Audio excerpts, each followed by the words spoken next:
nongeye kubashimira mu mwese mudukurikirana kuri YouTube channel yacu ni twigane kita step by step nge ubageza amasomo cyangwa se dufatikanya twigana Gakwaya ono hub. Uyu munsi rero nko twabyumvikanye turaza kurebera hamwe uburyo ushobora gufatamo inota rya mi, inota rya so, amanota abiri niyo turi buze kwiga kuko twumvikanye ko tuzatwiga amanota abiri. Uyu munsi tukiga abiri, umunsi kurikiyo tukiga andi abiri, ni kwa kabiri no kwa gatanu nibwo dushyiraho post nshyashya y'ibintu tugiye kongera kwigana. Rero murakoze mwibuke gukora subscribe kuri channel yacu kandi mubisangize n'abandi kugira ngo nabo ushobora kugorana kwagera bihagere. Murakoze. Dukomeje inota rya mi, twize do, twiga re, tugiye kwiga inota rya mi yacu no tugiye kwiga mi n'ubundi kagakaye kacu nimba mugafite mugashyire hafi. Tugiye kwiga uburyo afata inota rya mi. Icya mbere turafatira muri kaze ya mbere na kaze ya kabiri, nizo kaze turi buze kwifasha dufata inota rya mi. Intoki rero turi bukoreshe, turakoresha agatoki ka mbere, agatoki ka kabiri n'agatoki ka gatatu. Mwitegereze, agatoki ka mbere karaza gafate umurya wa gatatu muri kaze ya mbere, agatoki ka kabiri karaza gafata umurya wa gatanu muri kaze ya kabiri, agatoki ka gatatu karafata umurya wa kane muri kaze ya kabiri. Ubwo tuno dutoki twombi turafata muri kaze ya kabiri ariko ku murya wa gatanu n'umurya wa kane murimo murabibona. Ikindi nkuko twabyize ushyiramo umwanya mo hano kugira ngo agatoki kataza kubangamira imirya. Urumva byamera gutya wabangamira imirya yo hasi, kandi agatoki kagomba gufata umurya umwe wako kugira ngo kataza kubangamira iyindi. Niyo mpamvu udahina utya aho gushyiramo ya angle yacu. Ikindi nkuko nawe babwiye nta gufata utya, ushyiramo angle imeze irya kugira ngo bikorere kuba wafata imirya ukaba wanageza kure hashoboka. Urumva ugize gutya kugeza kure biragora, ariko ugize utya uba ushobora kugera kure. Niyo mpamvu ushyiramo iyi angle, murimo murabibona. Hano harimo iki espace, niko wafata inota rya mi.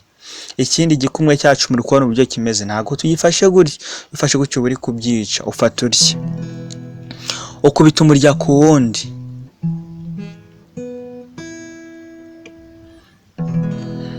iri ni ryo nota rya mi. Mwitegereze neza, uri kubibona inota ryacu rya mi, sibyo? Uri kubibona inota rya mi no kuba rifata. Mubirebe no kuri icyo gishushanyo cyacu niko babifata. Ahantu uri kubona akazero ku murya bivuze ko uwo murya udafashwe, ahantu uri kubona agakuba bivuze ko uwo murya ufashwe cyangwa se hari agatoki kawufashe. Murimo murabibona nuko nguko. Tudatinze rero tugiye kwiga inota rya fa. Inota rya fa barifatira muri kazi ya mbere, kazi ya kabiri na kazi ya gatatu. Uwandika nawe abyandike, kazi ya mbere, kazi ya kabiri na kazi ya gatatu. Intoki dukoresha na agatoki ka mbere, agatoki ka kabiri n'agatoki ka gatatu. Ubwo kano gatoki kacu ka kane ntago wagafata.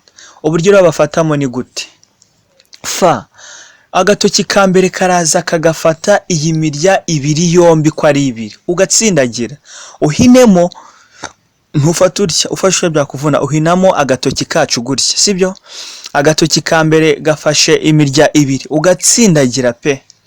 Agatoki ka kabiri gafata umurya wa gatatu, naho ugahina, ukagira ute ugahina kandi ugatsindagira. Muri kubona uburyo igikumwe cyacu kimeze kugira ngo bitworohereze gufata imirya, sibyo? Uraza ugatsindagira imirya ibiri, ugatsindagira umurya wa gatatu, warangiza ugatsindagira n'umurya wa kane n'agatoki ka gatatu. Agatoki ka mbere imirya ibiri, agatoki ka kabiri umurya wa gatatu, agatoki ka gatatu umurya wa kane muri kaze ya gatatu. Nufata utya kuko gutya birakuvuna ahubwo ugahina intoki, sibyo? Wamara guhina intoki ikindi ugasigamo espace hano, ariko kano kuko hagafashe imirya ibiri ntabwo ugahina ahubwo urakarambura, sibyo? Ariko wagahinya utya kugira ngo ufate imirya yacu ibiri neza. Murimo murabibona nuko wafata inota rya fa. Urimo urabibona hano harimo espace gutya mu dutoki tubiri twa mbere, nubwo aka espace ari gakeya, ariko hano nta espace rimwe kuko hatsindagiye imirya ibiri cyarimwe. Ushiramo imbaraga kandi igikumwe cyacu kiba kiri hejuru kugira ngo kidutize imbaraga yo gufata imirya. Murimo murabibona uku niko bafata inota rya fa. Mwabibonye? Kugira ngo rero wumve ko warifashe ukubita imirya yose.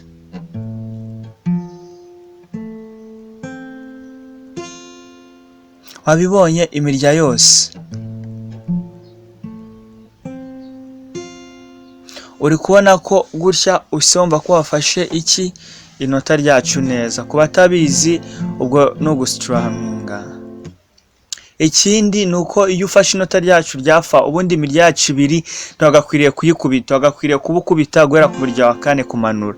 Ariko ntacyo kuva tukiri kubyiga ntituramenya uburyo bacurangisha zino string cyangwa se ano manota, tuzagenda tubyimenyereza rero gake gake. No kuri bafata inota ryacu ryafa, mwitegereze kuri yo screen yacu imirya ibiri, utuzero tubiri bivuze ko idafashwe, umuryo wa kane bivuze ko ufashwe ko ari agakubo n'agatoki ka gatatu, ako gakubo ku murya wa gatatu bivuze ko ufashwe n'ukuboko kwa kabiri, utwo dukubo tubiri turi hasi bivuze ko bifashwe n'agatoki kacu ka mbere. Nuko rero bafata inota ryacu ryafa.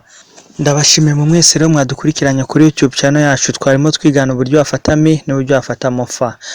Mwabibonye ni ibintu byoroshye, gufata gitari ntabwo bigoye cyangwa se kwicuranga iyo ubihaye umwanya. Ibanga nababwira nikomeza kuzirikana nuko ugomba kubihereza umwanya ukabisubiramo kenshi kandi ucika intege. Burya iyo umuntu akoze ikintu agacika intege bituma ntahagera, ariko uragikora kikakuvuna kuko ari bwo gitangira ikintu kirakuvuna pe, kubishobora no kubivamo ukabyihorera. Ariko don't give up, mukomeze mudukurikirane kandi mudusubiramo kenshi gashoboka, kandi nibwo uzabimenya neza. Murakoze, mukore subscribe, share na comment kugira ngo binabashe no kujya no ku bandi babikeneye. Murakoze.